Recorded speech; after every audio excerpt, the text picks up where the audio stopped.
আসসালামু আলাইকুম সবাইকে, welcome to my kitchen cooking diary by AP. সবাইকে স্বাগতম জানাচ্ছি আমার কিচেনে। আর সবাইকে অনেক অনেক ভালোবাসা ও শুভেচ্ছা। আশা করি সবাই ভালো আছেন, সুস্থ আছেন। তো আজ আমার কিচেনে ছোট্ট একটা রেসিপি আমি আপনাদের সঙ্গে শেয়ার করছি। কুষ্টিয়ার ঐতিহ্যবাহী সেই মালাই চা আর হচ্ছে সাথে পোড়া রুটি। এগুলো কিন্তু আমি রেগুলার বেসিস খাই না। এটা হচ্ছে তো 1 লিটার দুধ আমি ফুল ক্রিম দুধ বসিয়ে সেখান থেকে একটু একটু করে সর তুলে আমি মালাইটা কালেক্ট করেছি। জাস্ট মামের জন্য দুজনের যাতে হয়ে যায় ঠিক এতটুকুই। লো হিটে রেখে দুধ জাল করে করে উপর থেকে মোটা মোটা সর তোলার পরেও অনেকটা ঘন হয়ে গিয়েছে, কমে গিয়েছে। তো এটা থেকেই আমি চা বানাবো। আর এদিকে আমি রুটি আনতে বলেছিলাম, আর ড্রাইভার এত বড় একটা রুটি নিয়ে চলে এসেছে। যাই হোক, সেখান থেকে কেটে আমি 3 ভাগের 1 ভাগ নিলাম।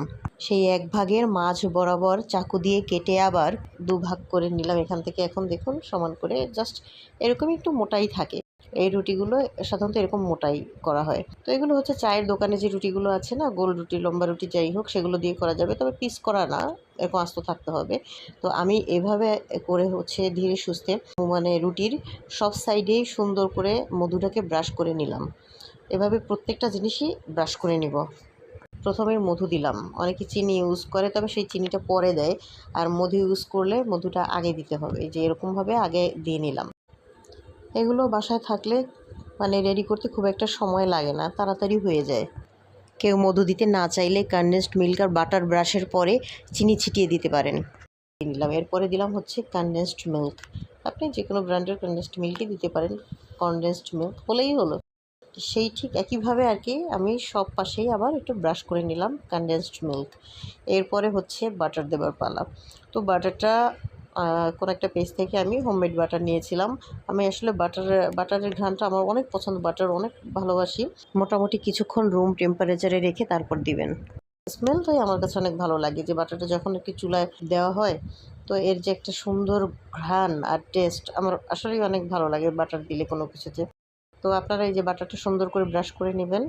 ঘি দিলে কেমন হয় আমি জানি না, কারণ ঘি দিয়ে আমি খাইনি, তাই আমি ওটা বলবো না। ট্রাই করতেই পারেন। তো এক হাতে আসলে মোবাইল নিয়ে আরেক হাতে কাজ করছি, যার জন্য হয়তো আপনাদের কাছে একটু দেখতে অড লাগতে পারে। তার উপরে স্পিড আবার একটু বাড়ানো, কারণ স্পিড বাড়িয়ে দিলে তো আরও খারাপ লাগে দেখতে। তো এইটা পুরো প্রসেসটা যদি আমি আপনাদেরকে দেখাতে দিতে অনেকটা টাইম লেগে যাবে। তো সেই কারণে আমি এডিটিংয়ের সময় সামান্য একটু স্পিড বাড়িয়েছি। তো এখানে আমি হচ্ছে কি, এই যে ঘন দুধ, তার মধ্যে একটুখানি পানি দিয়ে নিলাম যাতে সুন্দর করে 2 কাপ চা হয়, এবং কনডেন্সড মিল্ক দিলাম আমি 2 চামচের মতো। সুন্দর করে এখন একটু নেড়ে চেড়ে দিব। আর 3টা টি ব্যাগই কিন্তু আমার হয়নি, আসলে মিল্কটা অনেক ঘন থাকার জন্য 3টা ব্যাগে হয়নি। পরে আরও 2টো ব্যাগ আমি এখানে অ্যাড করেছি। আর আমি দেখুন সাথে একটু কিন্তু গুঁড়ো দুধও দিয়ে দিয়েছি 1 চামচের মতো। মালাই চা বলে কথা, এজন্যই এতটা ঘন করেছি। কেউ চাইলে নর্মাল দুধ চা দিয়েও খেতে পারেন। এটা এক পাশে আর কি এখন হতে থাকুক, আমি একটু ঢেকে দিলাম। চা হতে হতে রুটিগুলোকে ছেঁকে নিচ্ছি। এবার মিডিয়াম ফ্লেমে চুলা রেখে এভাবে রুটিটাকে ধরে চারোদিকে আমরা সুন্দর করে খুব ভালো করে ছেঁকে নিব। আবার অতিরিক্ত বার্ন না হয়ে যায় সেটাও খেয়াল রাখতে হবে। অতিরিক্ত বার্ন হয়ে গেলে সেই অংশটা তার খেতে পারবো না। আর বাটার দেওয়ার বেলায় একটু সাবধানতা অবলম্বন করতে হবে, কারণ অতিরিক্ত বাটার শুধু পড়তেই থাকবে চুলার মধ্যে, আর চুলাটাও নষ্ট হবে, অপচয়ও হবে বাটার। অনেকেই এটাকে দেখলাম আমি যে ছুরি বা চাকু আছে তার মাথা দিয়ে মাথার সাইডটা দিয়ে একদম সুন্দর করে একটা সাইড দিয়ে ঢুকিয়ে দিয়ে তারপর উল্টে পাল্টে আর কি এরকম পুড়িয়ে নেয়। এসব কিছু দেওয়ার কারণে আর রুটি একটু ছেঁকে নিলে রুটিটা সুন্দর সফট হয়। আর কনডেন্সড মিল্ক, বাটার এগুলো থাকার কারণে খেতে তো অবশ্যই ভালো লাগে। আর অতিরিক্ত পুড়তে যাবেন, অতিরিক্ত পুড়তে গেলে তো বুঝেনি, পোড়া জিনিস খেলে তো একটু গ্যাস্ট্রিকের সমস্যা করে, একটু জ্বালা পোড়া করতে পারে বুক। তাই হচ্ছে বেশি না দেওয়াই ভালো।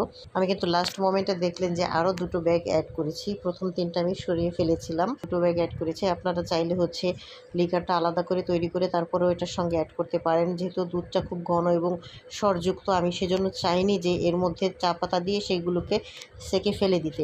তো কেউ চাইলে আলাদা করে করে নিতেই পারেন, আবার কেউ চাইলে একসাথে দিয়েও দুধ চাটা তৈরি করতে পারেন। আসলেই ভীষণ মজা হয়েছিল। এরপরে আমি একটু যে ব্রাশে থাকা বাটারটা একটু আরেকটু ব্রাশ করে দিলাম যাতে একটু ঝকঝকে চকচকে হয়, আর তার উপরে গুঁড়ো দুধ ছিটিয়ে দিয়েছি। তো এই তো মজার টাইম, এখন আমাদের সময় হয়ে গেছে এটা খাওয়ার। খুবই ভালো হয়েছিল, খুবই ভালো লেগেছিল। আর যদি আপনারা ভোজন রসিক হন, এটা ভালোবাসেন, তবে অবশ্যই বাসায় ট্রাই করবেন। আজ এই পর্যন্তই। আল্লাহ হাফেজ, সবাই ভালো থাকবেন।